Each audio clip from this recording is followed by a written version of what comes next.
To Moving Forward, sponsored by MPW Mocklink TV and Mocklink Internet, online at mpw.org. Each weekday morning, our local talk segment brings you the people who are helping move our community forward. Let's start the show. Good morning, AM 860 and FM 95.1 KWPC. I'm Jordan Davis. Thanks for joining us here for Moving Forward on this Friday, June 29th, TGIF, as I always say on these Friday mornings. Now, one moment, I want to take a quick second and say thank you to our sponsor, Muscatine Power and Water. Say hello to Mocklink Phone, your new local phone company. Fiber customers get it now. Switching is easy, and you can keep your old number. Learn more at mpw.org. Once again, I'm Jordan Davis. This is Moving Forward on AM 860 and FM 95.1 KWPC. And joining us in the studio this morning is Jennifer Defosse. How are you, Jennifer? I'm great. Thank you for having me. Well, Jennifer's coming in from the Muscatine Area Farmers Market. She's going to tell us a little bit about it. Now, I live right over there on 2nd Street, so every Saturday morning when I get out and about, I see you guys, or I guess it's not Saturday morning. Sometimes, is it Saturday? We have a Saturday morning market that runs from 7:30 to 11:30 a.m., and that's on the city lot on the corner of 3rd and Cedar. And then we also have a Tuesday market that runs 2:30 to 5:30 p.m., and that's next to Walgreens in the Muscatine Mall parking lot. Gotcha. I know I was pulling that Saturday one out of the air. I guess I just subconsciously knew when it was because I've seen it so many times when I pull out there. So, so you guys have that farmers market on Saturday mornings right out there by on 3rd Street, like you said, in that lot right across from City Hall, right. Isn't it? Right. Yeah, and it looks like a really big event. There's always a lot of people. Even normally I'm getting out at like 7:30 to get out, and that's normally about the time people be setting up or getting close to being done. Yeah, we open at 7:30. Our vendors start setting up. Geez, some of them like 5:30. So especially when produce is really on heavy and they have a lot to set up.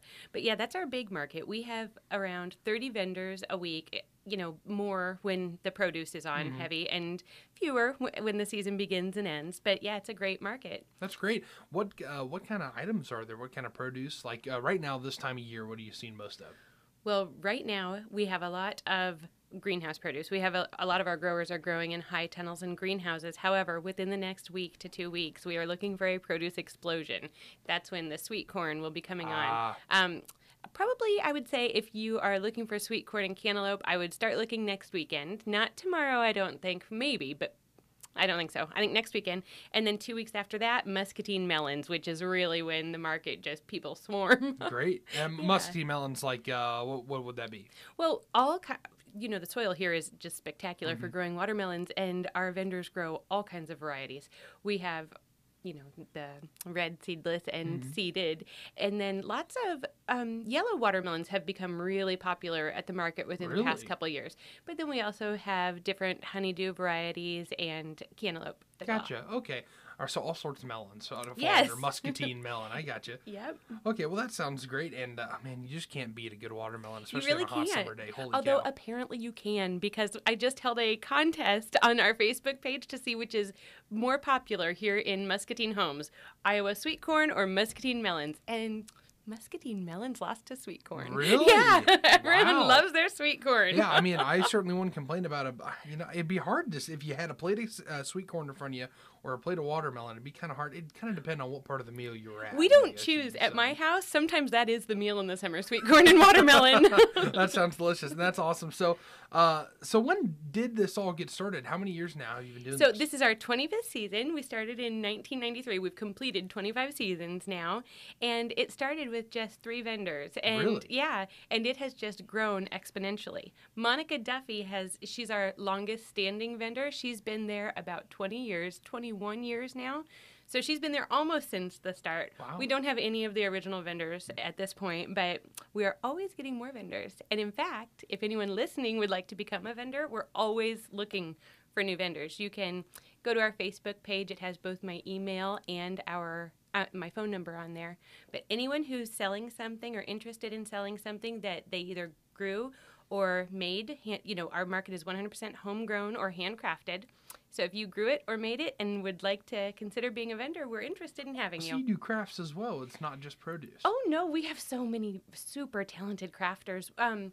One of our really talented people, Mike Schneekloth and his wife Joanne Schneekloth, they run Old Man and a Saw, and he does just toys galore for kids made out of wood, like puzzles and toys, and Joanne does all kind of, she does some sewing and crochet.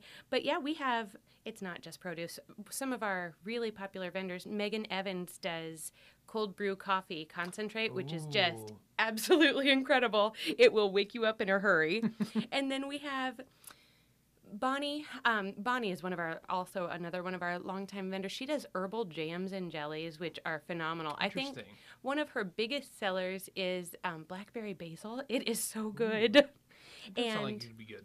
Yeah, and then just the herbal knowledge that we have at the market is really impressive. We have people using herbs for soaps and for natural healing salves, and there's so much more than just produce going on at the market. That is really cool. And so it's, like you said, it's not just produce. It's all sorts of items, handcrafted items. Yeah. There's soaps and jams, or what did you say for the basil and?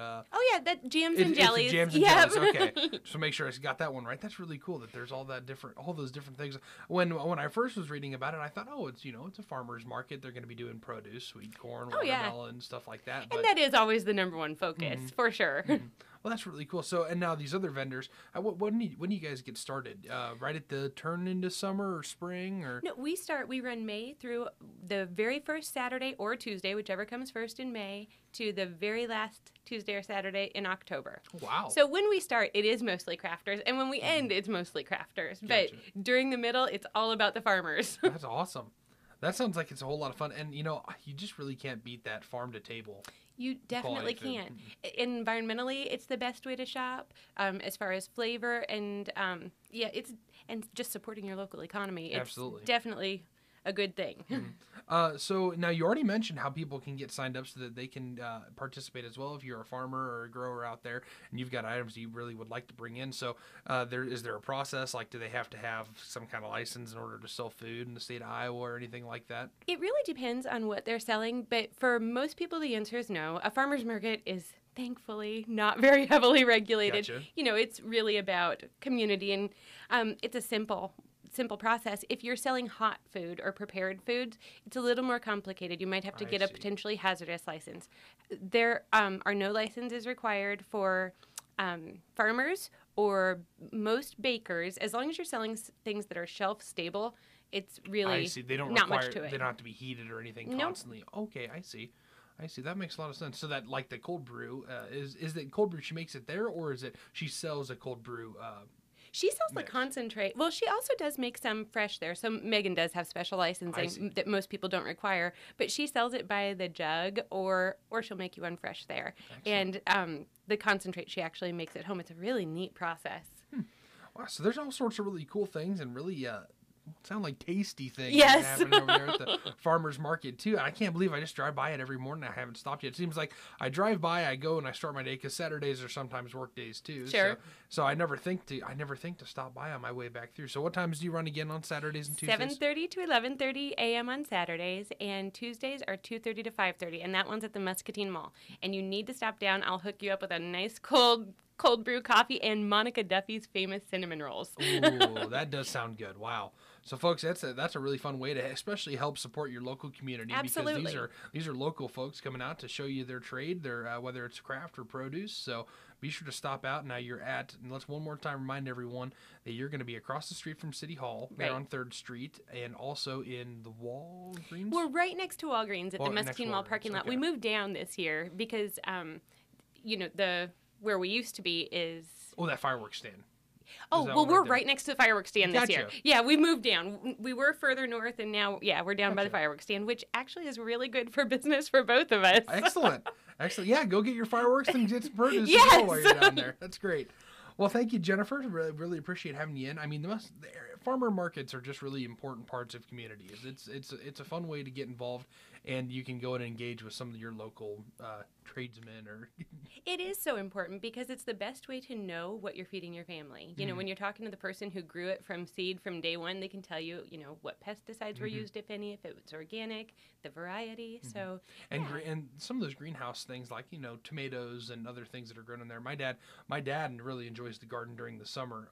he's crazy. We started it 5 or 6, maybe 7 years ago. He started doing that, and he always has a surplus. He never knows what to do with it. Well, tell him, send him my way. I say that all the time. It doesn't even matter if you just have a one-time bumper crop of cucumbers. Come on down. We're happy to have you. Excellent. Well, thank you, Jennifer, once again for joining us here in the studio this morning. Again, Jennifer Defosse from the Muscatine Area Farmers Market. It's been a real pleasure, Jennifer. You too. Thank you so much for having me. Well, it's been a lot of fun talking to Jennifer about the Muscatine Area Farmers Market. You can be sure to stop by over there and get some fresh produce and maybe some trade and craft items as well. So thanks again, everyone, for joining us here for Moving Forward on AM 860 and FM 95.1 KWPC. Once again, to say thank you to our sponsor, Muscatine Power and Water.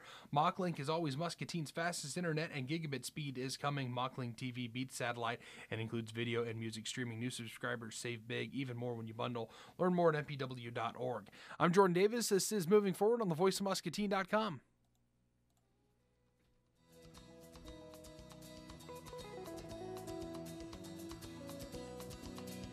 You've been listening to Moving Forward on the Voice of Muscatine, KWPC, AM 860, FM 95.1. Thanks to our sponsor, MPW Digital TV and MockLink Internet, the local providers, at mpw.org. And remember, Moving Forward, each weekday at 8:15 to